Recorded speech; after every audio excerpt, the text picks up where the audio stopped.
how you think about hiring and always be hiring. I'd be curious, like your take on that. So much of the team you build is the company you build. And most of those great people aren't actively on the market with the open to work banner on LinkedIn. Reference calls are used as a check the box in a lot of hiring processes, and I think that's just wrong. You should continue doing back channels until you get to a point of you hear something that's like, okay, this is a negative. What is the blind spot that they have? And how can I help support them? And at Lattice, we had like less than 3% voluntary attrition over 4 years.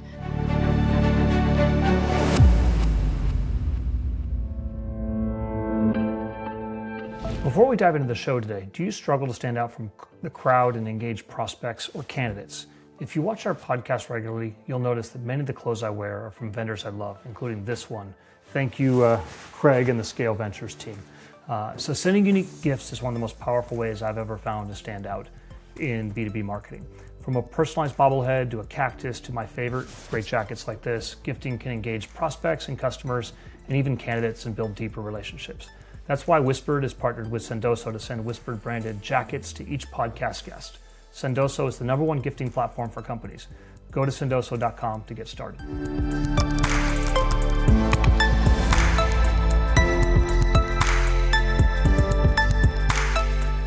Welcome to Whispered Hiring, the podcast where we talk with senior leaders about how they find, vet, attract, and grow go-to-market talent.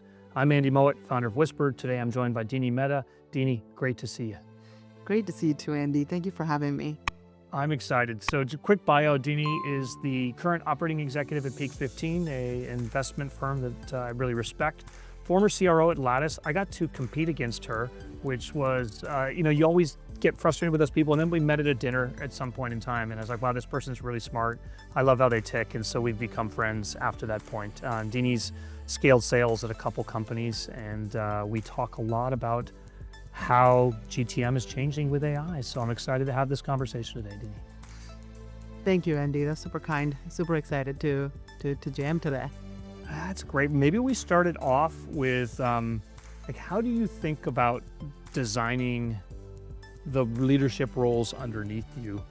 As if say you were to eventually take on another CRO type role and you were going to design like the roles, what would be the first questions you would be asking as you enter a new role if you were to do that?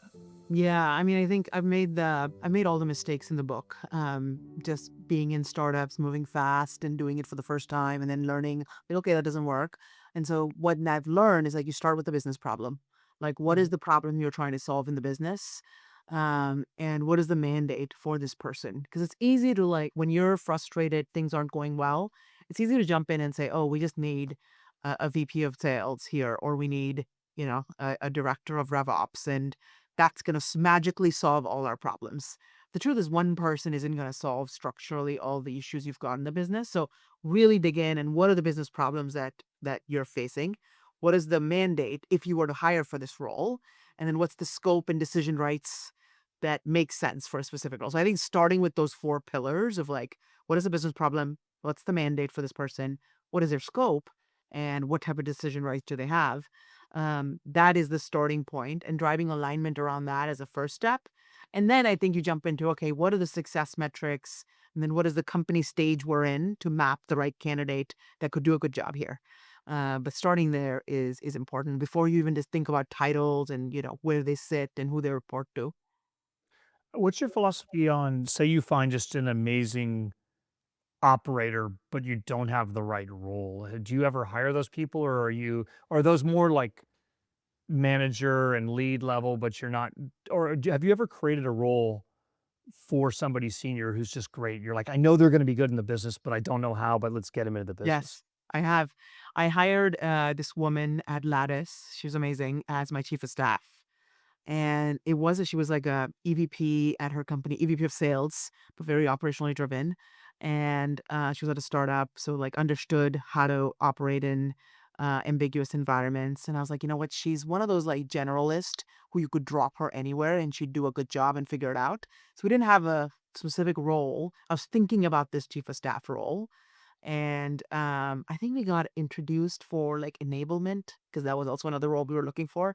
And I was like, you know what? She doesn't have enablement experience. And we were at a point in our journey that we needed an experienced enablement leader. But I'm like, she's awesome. I want to create a role to get her in the business. And so we hired her as my chief of staff, and she did a really good job. And then eventually she actually ran enablement for the business. So it worked out really beautifully. And initially there's a little bit of like, wait, what is she gonna do? And so we had to figure out like what is she gonna own? Because you also don't want to hire good people and not have clarity around what is the role, what are the expectations. But yeah, that is one that comes to mind. Natalie was awesome. I like how you had earlier, you said, what are the decision areas that they have the ability to make? It sounds like you think about some of what I do, which is you can't have like people tripping over each other to make decisions. You've got to have like no, this is yours, this is yours, this is yours, and so it's interesting. I think the chief of staff may be one of those ones where if people come in with the right attitude and mentality, it doesn't really matter. Like in my mind, the chief of staff's job isn't to make decisions; is to facilitate decisions. And so, if you have somebody great on that, that can be good. Exactly. And somebody that understands domain, understands how to work with the different personalities in a revenue org, and can sort of triangulate those pieces. It's a hard one to one to find. Given that you're an operating partner, I'm betting you talk to a lot of CROs, CEOs, and I'm curious if you have a take on the chief of staff role, right? Like I see some people do like I need a 24-year-old that's really smart. You just talked about how you hired an executive VP of sales. And if you have thoughts on like seniority levels and where people might wield it right or wrong. Yeah, I think it's such a like it's this broad spectrum. You can Yeah. go like there's on one end, it can be someone that's, step above an EA and who's like really helping you with your calendar, organizing your life, making sure you're showing up to the right meetings with the right context. And on the other end, you can have a strategic chief of staff that is basically stepping in for you because you can't be in five different places. And so I think there's sort of a broad spectrum and being clear on what do you need and what are you willing to give up control over. Because it's one of those titles. I feel like chief of staff, chief operating officers, those are titles that can mean a lot of different things. And you have to like dig in and say, okay, what does this mean? Who do I report to? Who's chief of staff? And what is my mandate? What is my scope? What are the decisions that I can make? And I think that's where I typically recommend a lot of founders, which is like, do you really need that? Or maybe you just need a functional leader in the business. And a lot of times we sort of land there when you actually dig in on what are the gaps that they're trying to solve through the role. I like it. I have so many fun thoughts here. First, I think the idea of strategic chief of staff, I've seen that work well. We have a good friend who's a former CMO, and she's chief of staff for a CMO at an absolutely huge, like Yep. impressive company. And there you are, kind of saying, "Listen, I can't be in all places at once, and I can do that." To your point on these roles are fuzzy, I would agree. We have a playbook called ambiguous roles: chief of staff, COO, biz ops. They really mean different things in every company. Do you do you err on the side of, "I always want strategic," or, "I always want junior," or is it, like, depending upon the situation, you might hire one or the other? I think I could depend on the situation. Yeah. And I think about team composition a lot with every hire. Because what I don't want is like have a team full of a lot of senior folks or a team full of folks that are right out of college or a couple of years of experience. I want a good mix of both because we can all learn from each other. And so it depends on the role, it depends on the team and the composition that you already have and what are the skill sets that you want to bring into a new org.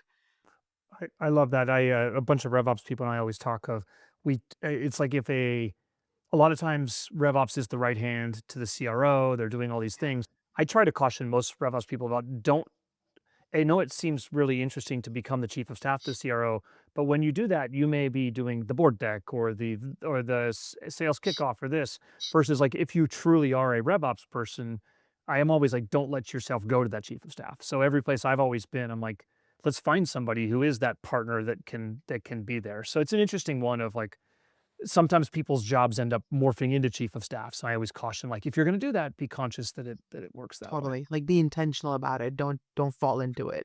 Yeah. It's good Yeah. advice. So we were talking before we hit record on kind of how you think about hiring and always be hiring. I'd be curious, like your take on that and how you approach it. Yeah, I mean, I think so much of the team you build is the company you build. I deeply, deeply believe that and have seen it in action a few times now, where like if you can hire great people into your business, like you solve a lot of your problems. And most of those great people aren't actively on the market with the open to work. banner on LinkedIn. And so and so I think that is the thing you learn as a leader is like you have to be meeting great people all the time, even if you don't know how or when you'll work with these people.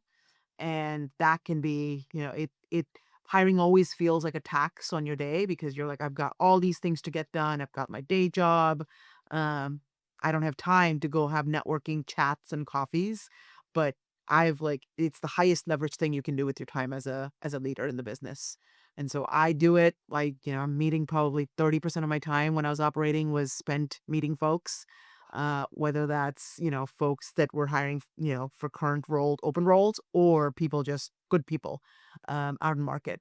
I also believe in like karma when you help people, good things come your way. And so, if somebody reaches out to me saying like, "Hey, I have a friend who's awesome. You should meet him. They want help."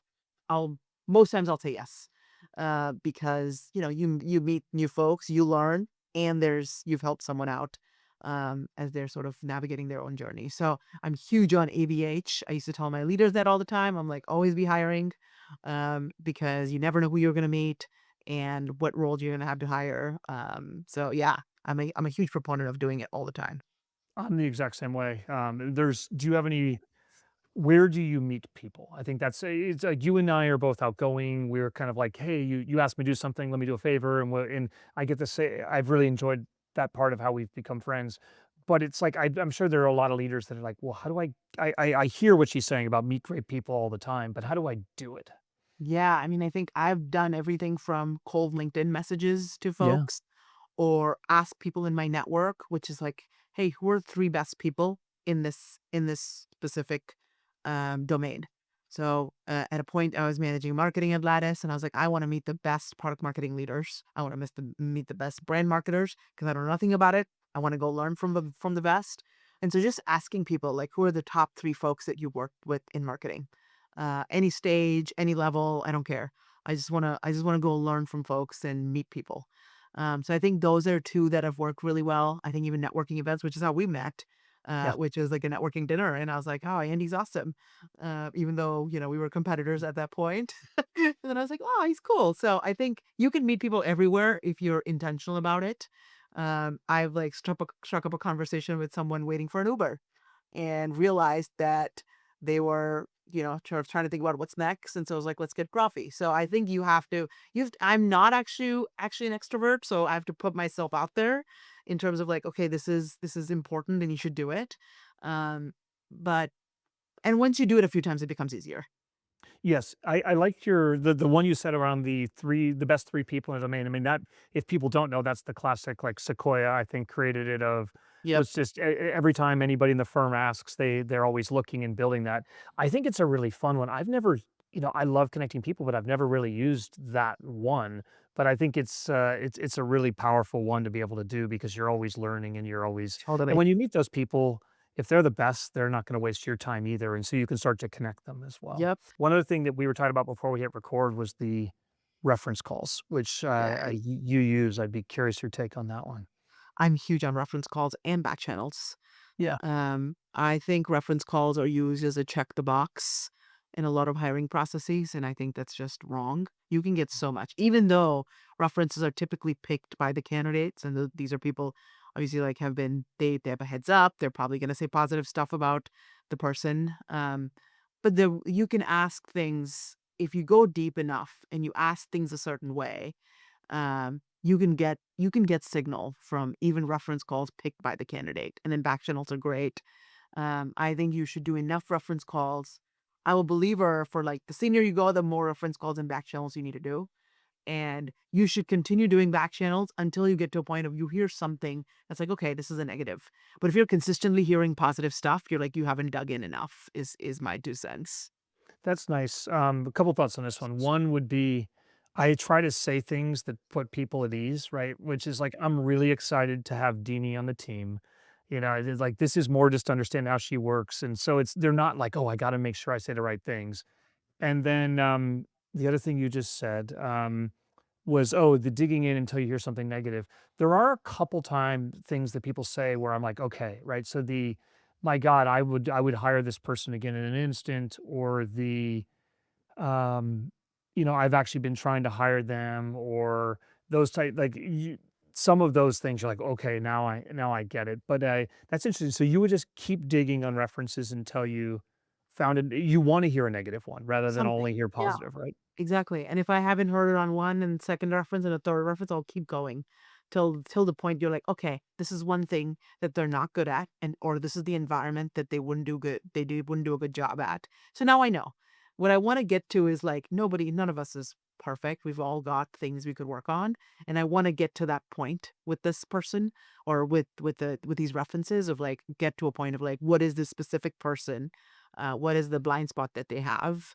And how can I help support them? It does come from a place of, okay, if I were to work with this person, what do I need to do? How do I coach them? How do I set them for success? Help me. And I can't do that if I don't know what I'm signing up for. And so Yeah. that is my like thought process of like, how do I continue having the references to get to a point of, okay, this is the thing that clearly we're going to have to work on together. And also every reference you meet, you get to build a new relate presumably those people Totally. are good and you get to build a new relationship as well. Yeah, that was one of the things I forgot to say. It's like, how do you meet these people? Reference calls. I think any touch point, a customer conversation, any touch point can become a potential hiring conversation if you are intentional and you're connecting the dots in your head. I do after every reference I do on a candidate I'm interviewing, I always will if the person doesn't send me a LinkedIn, at the end of it, actually, I would say, like, "Thank you for your time. If I can Right. ever help on the journey, let me know. Feel free to, like, let's definitely connect." And almost 99% of people are like, "Yes, absolutely." And so then you connect off of those, and you never know where those lead. And I've Totally. I've hired people off of them. I've made friends off of reference Yep. calls. Those are fun ones for sure. Absolutely. How do you think about recruiters in terms of the hiring process? Like, do you use them on most roles? When does that when do you how do you determine, like, do I need to bring in a recruiter and leverage them, or am I just gonna source it internally? I guess maybe your strategy of always be hiring reduces the amount of time that you need to spend on recruiters, or how do you think about them? Yeah, I mean, I think it helps having you're always adding to your network. So you've got your core network, and if you're always meeting new folks in the context of hiring, you're building your network in terms of who are in market today. And you get better at seeing around corners, which is like, okay, in 3 to 6 months, I'm probably gonna need these 4 or 5 roles. And so I should start thinking about who are the best folks. Can I start building a relationship with them? So when I'm ready in the 4 to 6 months, it doesn't feel like, now it's a cold start. Let's start figuring it out. I'm a fan of building an internal recruiting team if you can, Yeah. because they understand your culture, your values, the business at a deeper level versus through external channels.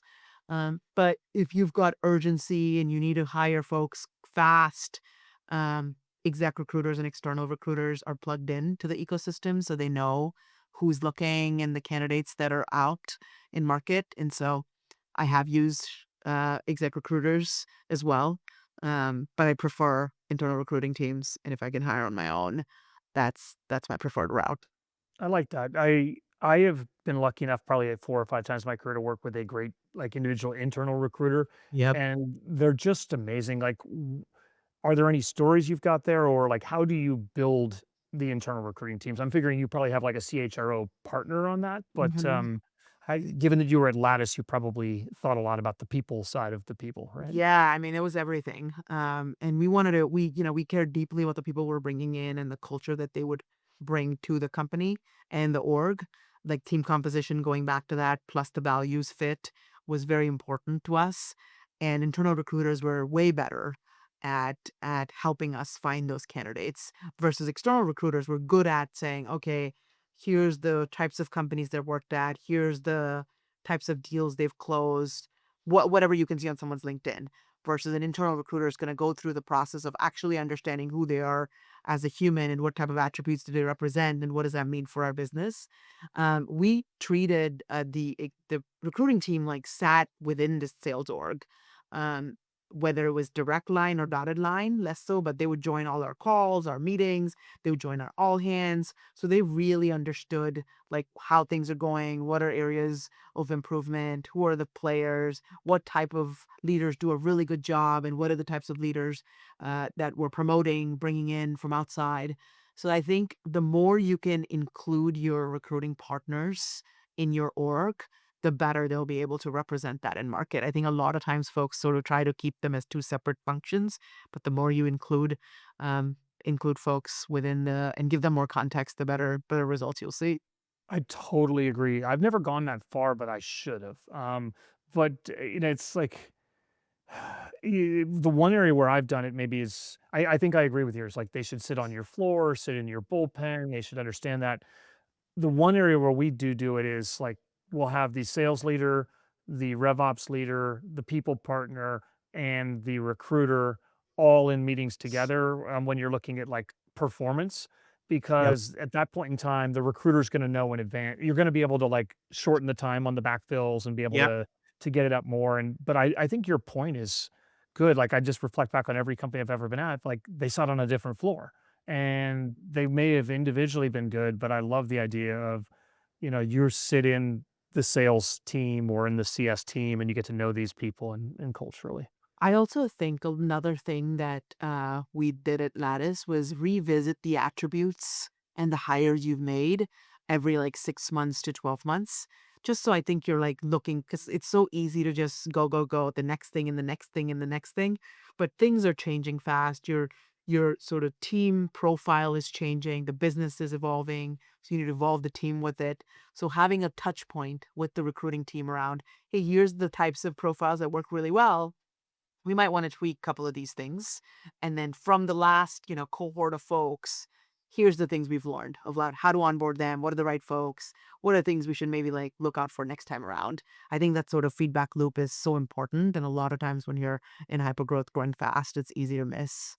I think you're right. I also it'd be fun too. I have one question I want to ask about the Lattice culture amp thing, but first, it's like the if you can find unique archetypes of people that are different than the off the shelf salespeople, it becomes a recruiting advantage because you can compete and hire more of those people. I was thinking at Culture Amp, we would hire a lot of because we were selling SMB. I think you guys we were SMB mid and then growing Yeah. them in enterprise.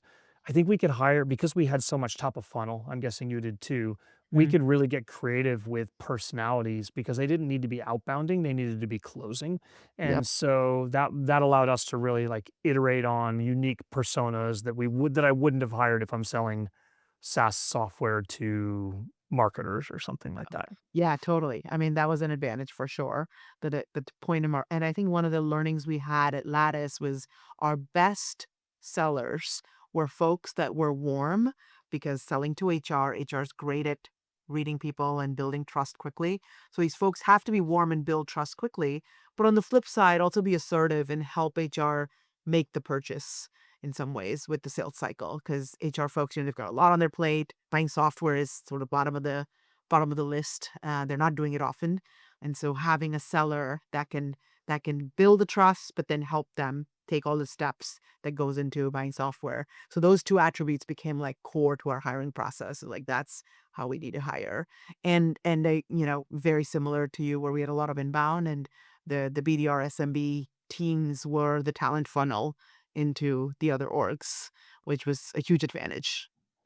Yeah, how do you think about growing senior level salespeople, right? Like historically, it's been the BDR function that's been at least for SMB, maybe mid, Yep. enterprise. Often you'll have to go outside, but with increasingly like agentic outbound and automating some of this stuff, do you think it'll be different how we grow our salespeople or where we get them from, or how do you think about like the evolution of growing your sales teams?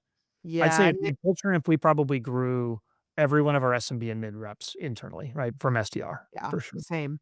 That's what we did. And even leaders, most of our frontline leaders were folks that were AEs and grew up in house. Mhm. And so almost 50% of the management team was promoted from within.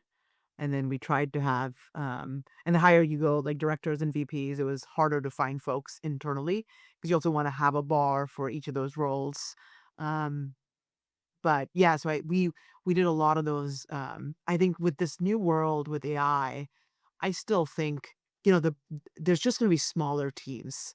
I Yes. don't believe that, we won't have a SMB team or a BDR team maybe in 5 to 10 years. Like it'll become a generalist model where one rep is doing everything with a bunch of agents assisting on the prospecting side, on the AE side, on the post sale side, because it is a better experience from a customer standpoint. Instead of interacting with four different folks, you talk to one person who's assisted by a bunch of agents.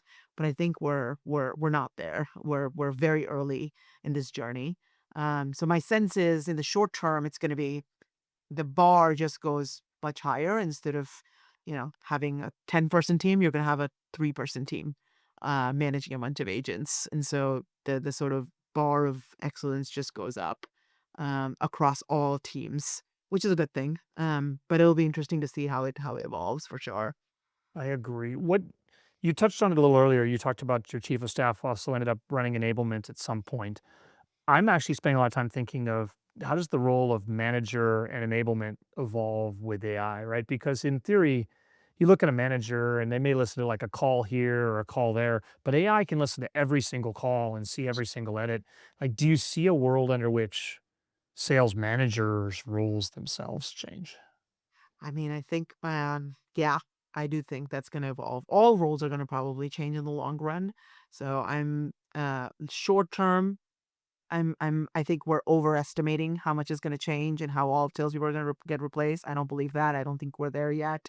But long term, I do think every role in go to market is going to look different. Everything starting from a CRO all the way down to a SDR, BDR. Every role is going to look different. So a sales manager in this new world, I think it becomes more of a career coach, and there's a lot of human sales requires a lot of like you're dealing with a lot of psyche management, Yeah. and I think good managers are actually really great at that instead of just sort of passing information or doing the basic role playing, because all of that stuff, the bar again just goes up. Like the things that, would take up a lot of your time that you don't like doing, it's probably AI is going to do it. And so now you can really work on high leverage things like how do you really unlock someone's psyche into believing that they can do it? Because if you do that, people can go achieve great things. A lot of times it's that's the blocker. So my sense is that's what sales managers become. I have the very similar vision, which is you can get to instead of 6 to 7, you can get to 10, Totally. and you've got the AI doing the manager, and then you are a people coach, maybe you're also a deal strategy coach as well too, but you don't need to be doing, like, how do you sell because that stuff is computers should be able to do it better than us. Exactly. Um, you said if I forget the exact quote, but if you won't be a great company if you don't put great talent in the org. How do you evaluate talent? Do you have a favorite interview question? Or are you have you have a style? Like, what are you looking for and what are you avoiding? I have a bunch of different I don't know if it depends on the role itself and what role I'm playing in the interview process. So if I'm the hiring manager versus like I'm helping evaluate as part of a panel, I'll play a different role. If I'm evaluating as part of a panel, sometimes one of my favorite interviews, and I'll give it away here, is like I'll show up to an interview and just let them ask me questions for 45 minutes. Me too. Yeah. No way! We have that in It's common like too. especially when I'm the hiring manager or any of those pieces, I'm just like, like I am here to Yep. answer anything. We learn about you, feel free to Yep. ask. And if that interview dies, like You know they lack curiosity, right? Totally. Yeah. And you can get so much because I'm like, if somebody gave me that, I would love it. I'm gonna Me too. ask so many questions and follow-up questions. And some of the best folks that I know, that's what they did. They would show up, ask questions, and keep asking questions. At some point they're like, what's going on? Like, I haven't been asked any question. This is not how interviews work. But then they realize that, okay, this is my time. I'm just gonna keep going. The best ones know how to connect the dots. They'll like ask something, they'll take it back to the first answer you gave and then reconnect it and ask you another question. They're good at sort of leading the conversation, but also really good at listening, thinking on their feet. So you get a lot out of just letting someone ask questions for a long period of time. Because after the first 15 minutes, they've ran out of the scripted questions they've thought about coming into the conversation. You have to think on your feet in real time. And so yeah, that's one of my classic interviews that I've done. And then I think the other thing that I believe in is like you have to do some level of work output, whether that's a Cool. whiteboarding session, if it's a leadership hire, or mock pitch if it's a seller interview, or for like a sales manager role, we would have them actually pretend that we're all AEs on their team and they're running a team meeting. I'm like, just run a team meeting. I want to see how you do it. I'm not going to give you any sort of direction. Just come in, and so I want to get a sense for their management style. How do they engage? How do they think about what kind of content do they put together? Because you want to see like what it is going to feel like to get a sense for like, do I see them as a manager in this org based on their car style? So those are some of my favorite ways to like test for beyond the classic interview stuff. I like that. I always say in my head, if I've had 3 one-on-ones with somebody, I know if I've made a good hire or not, because if they're showing up, be like, "Well, what's next?" I'm Yeah, like, "Oh boy." But if they're saying, "Hey, here's the questions I had. This is what I observed. This is interesting." And so I feel like your 45-minute could get to a lot of that. And also you're sensing like, do they have the right level? Are they looking for approval or are they looking, it's like, I want people that are bringing me like, we need to do this. Here's what yeah, I've observed. Here's what I've seen. And so I think that 45 minutes, you will know that for sure with somebody there. 100%. Like, do you want drivers or do you want passengers? And we all want drivers, and so you can tell very quickly where folks sit. Yeah, everyone wants, I think we've all wanted drivers years ago, and now it's like it's everybody's only looking to hire drivers and Yeah. builders. I know you probably have been out of operating since AI really took off, but I know how fluent you are in it. How do you think about evaluating that AI fluency side of things in people? And I think you gotta same you gotta dig in and see how excited do they get? Can they talk in depth about what they've built? What have they done? What are they excited about? Why? If they came in, what would they experiment with? How would they think about what we have today? What kind of tooling would they think about? And I don't need them to be in there coding. I mean, great if you are wipe coding, but I really need them to be excited about a new world and experimenting in that new world and adapting to it. Because the two things that really matter is, are you curious and can you adapt? Because if those two things are true, I think smart people figure it out. But if you're curious, but you're sort of stuck in your ways and you think there's only one way to do things, you're going to struggle in this new world. Experience is almost a tax, and so how do you shed that tax is by continuously having a growth mindset and a beginner's mindset. And it's much easier said than done. So I think digging in on like, what have you done? What have you tested? What's worked? What hasn't worked? Is one way to get a sense for that. I'm curious, how do you do it? So first, I've observed that many CEOs, CROs don't actually, they haven't crossed the chasm on this, and so they're asking interestingly naive questions. But I think goes back to your curiosity thing. I think I now ask a really lazy question on purpose, which is like, "Hey, what's your level of AI fluency?" And Mm, there's good answers and bad. The bad answer is like, "Ah, I'm an 8 out of 10. I'm here." The good answer is like, "Oh my god, like, let me tell you what I built last week. This is amazing." And it's like what somebody told me the other day is like, if you are I need you to be like, every problem has to have AI first. And so if we start talking about AI and you don't pop out of your chair, can't stop talking about it, I think that's what everybody that's got to Claude Code and has built their own little app and does that thing.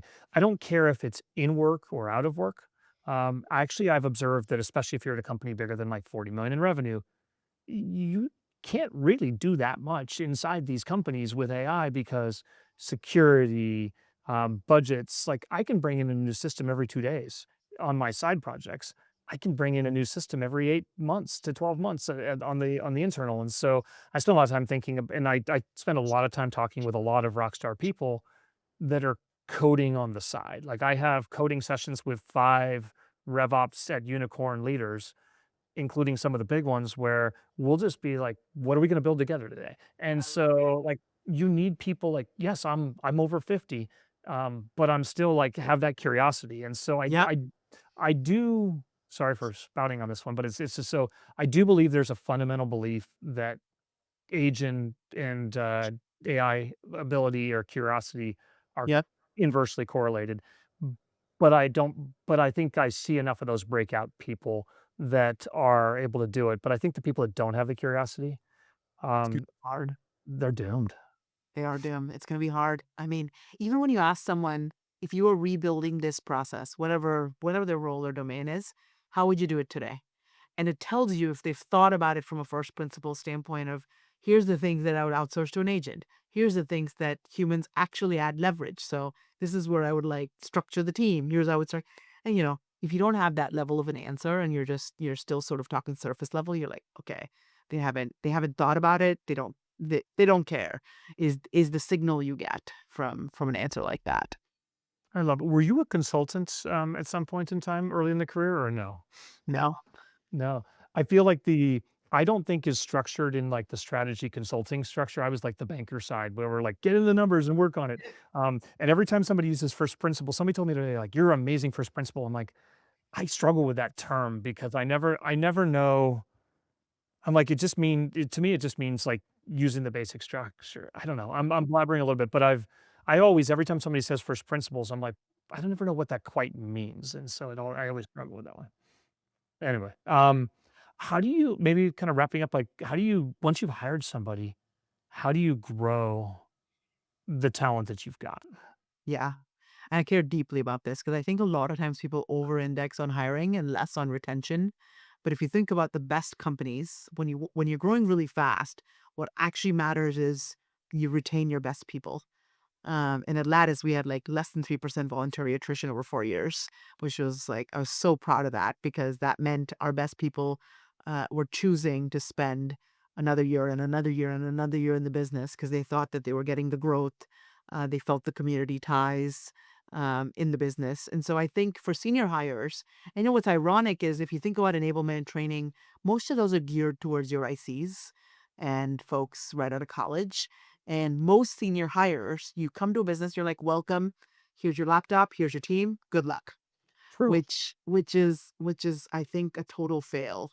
And then people wonder why someone didn't work out, even though they were great resume, great interview, but somehow this leader didn't work out. I think if someone doesn't work out, first of all, the accountability is on every person in that org, all the way up to the CEO, in my Yeah. opinion. So like if a rep doesn't work out in my org, it's on me because we didn't do our part of either we didn't hire well, we didn't onboard them right, we didn't manage them appropriately to get the best out of them. So I think you have to start there, which is that I'm accountable for every person that we hire into this org, and it goes for senior hires too. So one of the things that I do with most senior hires is okay, the first 90 days we're going to be attached. We're going to over communicate, go slow, which is going to feel uncomfortable for you and for me. But this is how we're going to mesh our brains.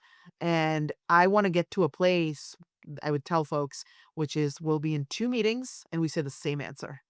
Because now you understand how I make decisions, you understand our values, you understand how we think about decisions, what is important, what is reversible, what isn't reversible, who do we bring in. And you won't know that unless you and I spend a lot of time together. And it'll feel slow. It'll feel sort of, why are we doing this? Like, why can't I just go run with it? But I promise you, if we do that well, then we don't have to talk after the 3 months if we've done it well. And so that has gone really well. I deeply agree with that. I think there is this, you kind of called it out a little bit, but I think there's this general sentiment of like senior people don't need mentoring and management. I feel like we all do. We're all people and 100%. we all have our failings. When I joined Carta, Tom, the COO, would meet with me every day for the first 3 weeks. Maybe I don't go 90 days, but I'll go like 3 weeks where it's like we have a one-on-one every Yep. afternoon. It's yours to run versus mine to lead. And I'm here to help you and answer questions and we're figuring things out. And like once you're vibing and get that point, it's very hard to reel it in afterwards. And if you don't set it up right at the beginning. Totally. It's like the early days, people discount it, and folks are just like, oh, they're senior, they've already done it. Let me sort of not step on their toes, let them do their thing. But I think the best folks want to be managed, want to be challenged, want to be pushed. And so I think it works out, and you learn in that process too. I couldn't agree more. Well, we could probably talk for hours more. It's fun Yes. it's fun to talk to a former competitor who I've respected so much. So thank you so much for the time today. Thank you for having me. This was so fun.